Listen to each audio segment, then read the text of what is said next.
সবাইকে আবার স্বাগতম আমার ইউটিউব চ্যানেলে। আমি সত্যজিৎ গোলা আপনাদের সাথে আমি আজকে কথা বলছি 2024 যে যুবদের ক্রিকেট বিশ্বকাপ চলছিল সেটা এখন প্রায় শেষের পথে। আগামীকাল সেটার ফাইনাল। আর ভারত আগেই ফাইনালে গেছিল আর ভারতের প্রতিপক্ষ অস্ট্রেলিয়া, অর্থাৎ ফাইনালের দুই দল হচ্ছে অস্ট্রেলিয়া আর ভারত। ভারত সবথেকে বেশি আন্ডার-19 বিশ্বকাপটা 5বার জিতেছে, অর্থাৎ 5বার শিরোপা জয়লাভ করেছে এবং তাদের নিচে হয়তো অস্ট্রেলিয়া। সো ফাইনাল ম্যাচটা মোটেই কারোর জন্য সহজ হবে না। অস্ট্রেলিয়াই বলুন আর ভারতেই বলুন, কারোর জন্য সেটা সহজ হচ্ছে না।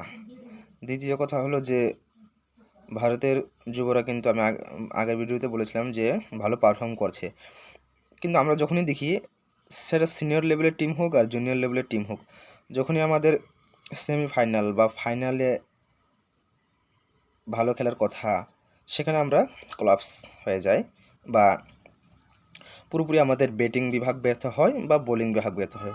কোনো কোনো ম্যাচে দেখা গেছে বোলিংও ব্যর্থ, ব্যাটিংও ব্যর্থ।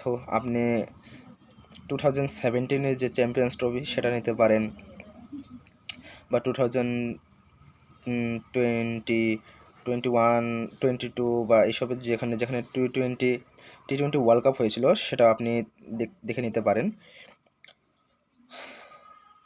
লাস্ট টাইম আমরা 2023 ওয়ানডে বিশ্বকাপের ফাইনালে যেভাবে আমাদের ব্যাটিং ব্যর্থ হয় এবং বোলিংও তেমনভাবে কোনো উইকেটই সংগ্রহ করতে পারেনি। যখন উইকেট পেয়েছিল সেখানে প্রথম দিকে কিন্তু যখন আমাদের দরকার উইকেটের, সেখানে আমরা কোনো উইকেট তুলতে পারিনি। যখন আমরা 3টি উইকেট 50-60 রানের মধ্যে তুলে নিয়েছিলাম, সেখান থেকেও আমরা আর কোনো উইকেট তুলতে পারিনি। আমি সেটাকে কোনো উইকেট তুলতে পারিনি এটাই বলবো, কারণ যখন আমাদের প্রয়োজন তখন যদি আমরা উইকেট তুলতে না পারি তাহলে আমরা ম্যাচ জয় লাভ করবো কী করে? শুধু ব্যাটিং এর ভরসায় তো আর ম্যাচ জেতা যায় না, বোলিংও ভালো করতে হয়, ফিল্ডিংও ভালো করতে হয়। আমি আসলে এটা বলতে চাইছি যে আমাদের যুবরাই বলুন আর সিনিয়র লেভেলের টিম বলুন, আমাদের কিন্তু এটা ভারতের একটা দুর্ভাগ্য যে আমরা যখনই সেমিফাইনাল বা ফাইনালে যাই তখন আমরা একমাত্র ব্যর্থ হই। সবখানে যে ব্যর্থ হয়েছি এমনটা নয়, আপনি দেখতে পারেন লাস্ট 12-13 বছর ধরে আমরা সেমিফাইনাল ফাইনাল কন্টিনিউ, আমরা সেমিফাইনাল যে কোনো টুর্নামেন্টে হোক, সেটা আপনি টেস্ট বলুন, টেস্ট চ্যাম্পিয়নশিপ ফাইনাল বলুন, বা টি-20 সেমিফাইনাল ফাইনাল বলুন, বা ওয়ানডে বিশ্বকাপের কথা বলুন। লাস্ট টাইম আমরা 2019 আমরা সেমিফাইনালে যেভাবে নিউজিল্যান্ডের কাছে হেরেছিলাম, খুবই হতাশাজনক ছিল।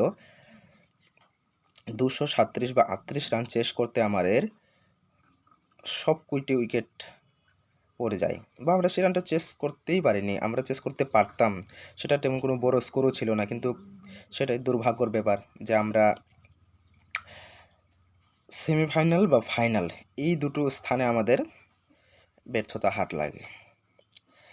এখন দেখা যাক ভারতের যুবরা কি পারে। কালকে যে ফাইনাল ম্যাচ, সেটা আমাদের আবারও 6ষ্ঠ শিরোপা এনে দিতে।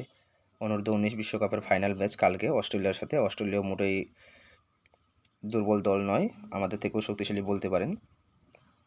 যেভাবে তারা দ্বিতীয় সেমিফাইনালে অস্ট্রেলিয়াকে মাত্র 1 উইকেটের ব্যবধানে পরাজিত করেছেন। টান উত্তেজনা ম্যাচ ছিল সেটা, খুবই ভালো ম্যাচ ছিল। ভারত ও অস্ট্রেলিয়ার মধ্যে ফাইনাল ম্যাচটি দেখা যাবে স্টার স্পোর্টস নেটওয়ার্কে, অ্যান্ড আপনি সেটা মোবাইলে হটস্টারে দেখতে পারেন। তো আমি বলবো আপনারা এনজয় করুন ফাইনাল ম্যাচটি, অ্যান্ড ভারতকে অনেক অনেক সাপোর্ট করুন, ভারতের যুবাদের, কারণ এই যুবারাই আমাদের নেক্সট ক্রিকেট টিমের ফিউচার বলতে পারেন আপনি। আর এখান থেকে আপনারা অনেকেই এই আইপিএলে নতুবা নেক্সট আইপিএলে দেখবেন। এই আইপিএলে যদি মনে করেন আপনি কেউ ইনজুরি হয় বা কোনো কারণে দল থেকে ছিটকে যায়, তাহলে কিন্তু আন্ডার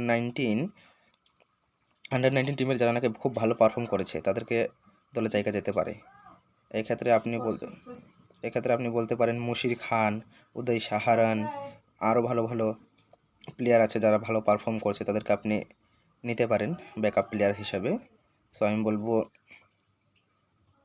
কালকে ভারতকে সাপোর্ট করুন, ভারত যাতে ভালো খেলতে পারে, ভারতকে মাঠ থেকে বা টিভিতে খেলা দেখে তাদের খেলা উপভোগ করুন আর সাপোর্ট করুন।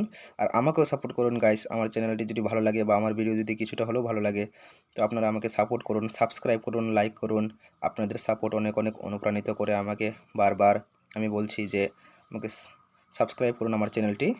Thank you.